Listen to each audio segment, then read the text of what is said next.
नमस्ते दोस्तों, आज मैं आपके साथ शेयर कर रही हूँ दाल पीठे की रेसिपी, जिसे फरे भी कहा जाता है। ये बिहार झारखंड की बहुत ही फेमस डिश है, जो कि बहुत ही कम तेल मसाले में बनाई जाती है और ठंड के मौसम में चावल के आटे की कई तरह की रेसिपी बनाई जाती है, जिसमें से दाल पीठा भी एक बहुत ही पॉपुलर रेसिपी है। खाने में बेहद ही स्वादिष्ट बनने वाला ये दाल पीठा मैंने कैसे बनाया है, देखिए। आपका श्वेता आज घर में स्वागत है।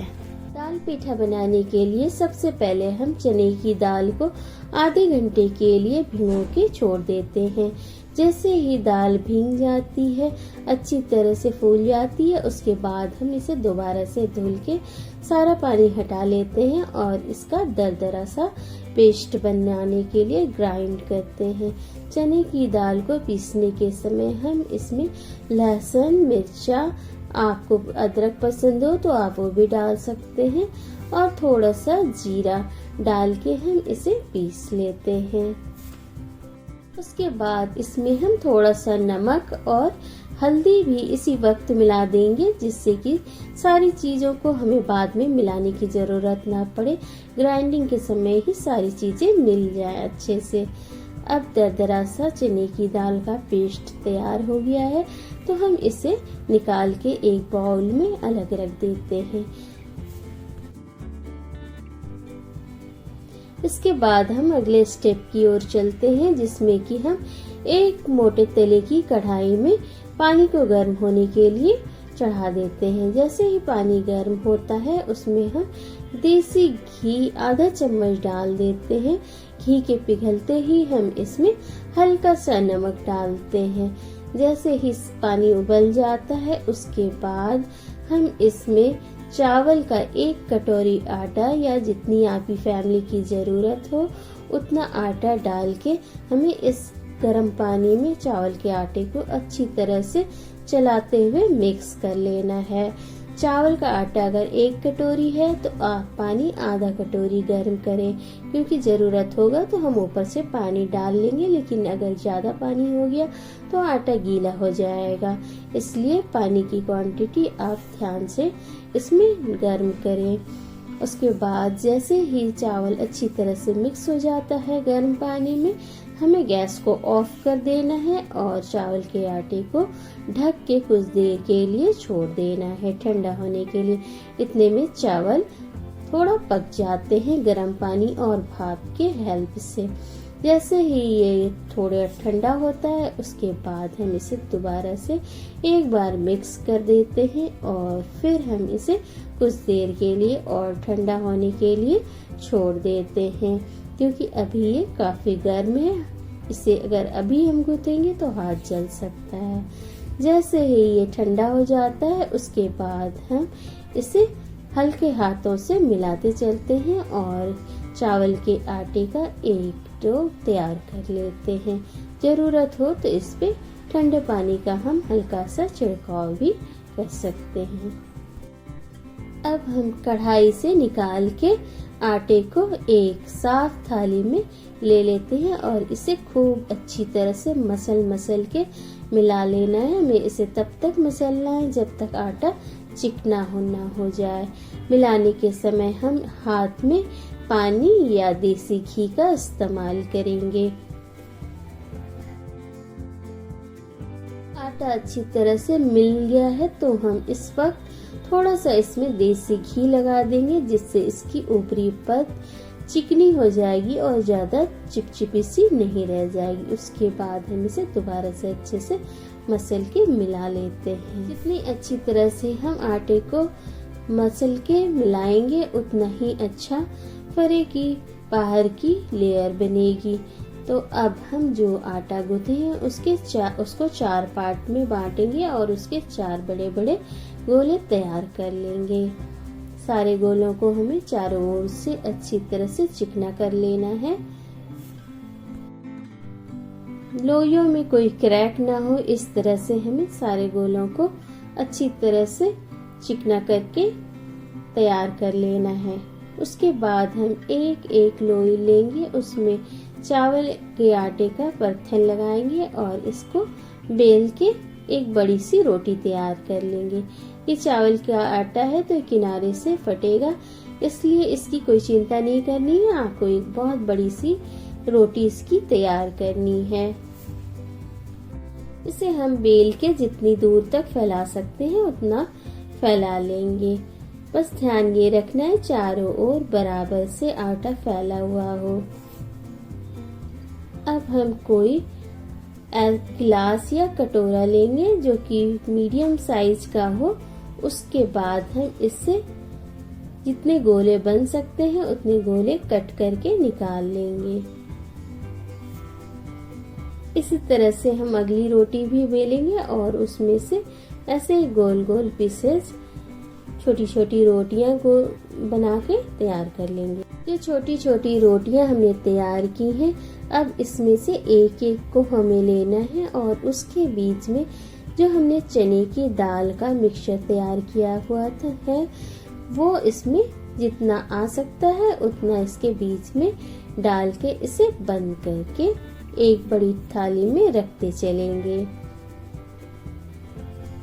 इसी तरह से हम सारे छोटे छोटे जो रोटियां हैं इसके बीच में चने की दाल को भर के सबको एक जगह रखते चलेंगे। उसके बाद हम इन सारे भरे हुए चने दाल की रोटियों को स्टीम करके पकाएंगे।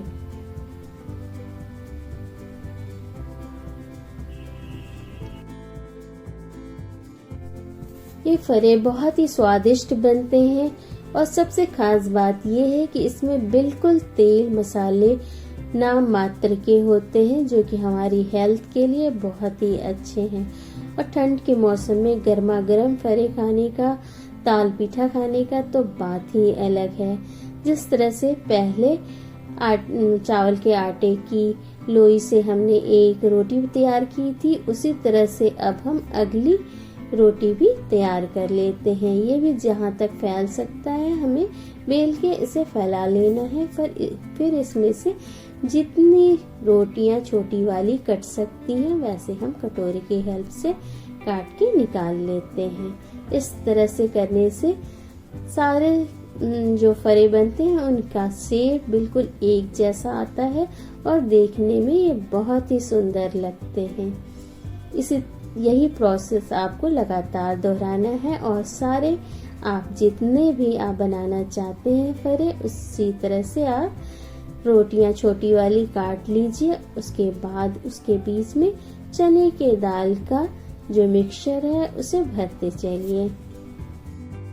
ठंड के मौसम में ऐसी रेसिपीज बनाना और खाना दोनों ही बहुत ही आसान और मज़ेदार रहता है। तो इस समय ये बहुत ही ज़्यादा बनाया जाता है, लगभग सभी के घरों में बनता ही है। इसे आप फ्राई करके भी खा सकते हैं या स्टीम भी खा सकते हैं। अब जितनी छोटी रोटियां मैंने बनाई थी वो बनके तैयार है। अब सब में मैं धीरे धीरे चने की दाल का मिक्सचर भरते जाऊंगी और इसे अब स्टीम करने के लिए मुझे डालना है। जब तक हम इनमें चने की दाल के मिक्सचर को भरते हैं तब तक हम दूसरे साइड में एक कढ़ाई में पानी गर्म करते हैं। उस पे कोई जालीदार बर्तन को डाल देते हैं और फिर उसे ढक देते हैं जिससे कि स्टीम इसमें बन जाए। जैसे ही स्टीम इसमें बन जाता है फिर धीरे धीरे हम सारे दाल पीठे को इसमें अच्छी तरह से रख देते हैं और फिर ऊपर से सारे दाल पीठे को कवर कर देते हैं जिससे कि ये स्टीम में खूब अच्छी तरह से पक जाए। बहुत ही सावधानी से हमें धीरे धीरे इसे रखना है क्योंकि ये टूटने भी लगते हैं, इसलिए बहुत ही आराम आराम से इसे रखना है।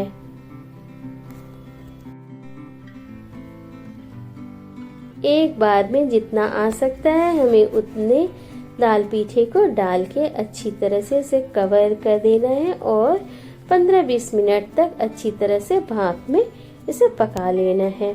जैसे ही ये फरे पक जाते हैं ये ऊपर से काफ़ी शाइनी हो जाते हैं और थोड़े हार्ड हो जाते हैं। अब ये दाल पीठा बनके तैयार है।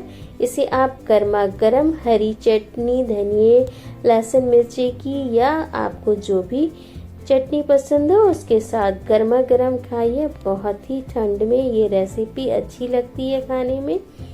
और अगर ये बच जाता है तो ये जो ठंडे पीठे हैं इन्हें आप फिर फ्राई करके खा सकते हैं शाम को नाश्ते में स्टार्टर के रूप में। बहुत ही स्वादिष्ट लगता है पीठे को। अगर आप फ्राई करके खाना चाहते हैं तो उसके लिए जितना आप फ्राई करना चाहते हैं उतना दाल पीठा ले लीजिए। फिर उसे पतले पतले स्लाइसेज में, जैसे मैं काट रही हूँ वीडियो में, इस तरह से काट लीजिए। बहुत ही आसानी से ये कट जाता है क्योंकि ठंडा होने के बाद ये थोड़ा हार्ड हो जाता है। जितने पीठों की आपको ज़रूरत है उसे इसी शेप में काट लीजिए। काटने के बाद ये काफ़ी सुंदर दिखते हैं, बाहर से वाइट अंदर से येलो। सबकी कटिंग कर लेने के बाद हम एक लोहे की कढ़ाई लेते हैं, उसे अच्छी तरह से गर्म कर लेते हैं। जैसे ही कढ़ाई गर्म हो जाती है उसमें हम सरसों के तेल को गर्म होने के लिए डाल देते हैं। इसमें बहुत थोड़े से सरसों के तेल की ज़रूरत पड़ती है। फिर हम जैसे ही तेल गर्म हो जाता है सरसों का तड़का लगाते हैं। सरसों जैसे चटक जाता है फिर अपने स्वादानुसार हरी मिर्च को डालते हैं।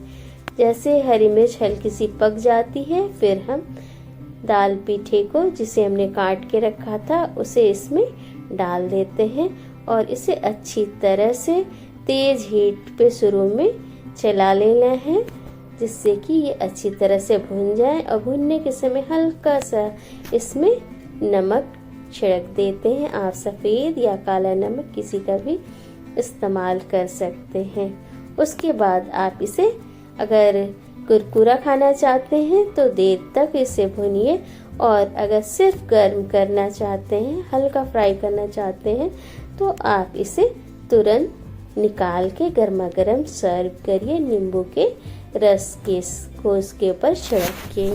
मुझे ये क्रिस्पी पसंद है तो मैं इसे कुछ देर तक मीडियम हीट पर अच्छी तरह से सुनहरा होने तक भून ले रही हूँ।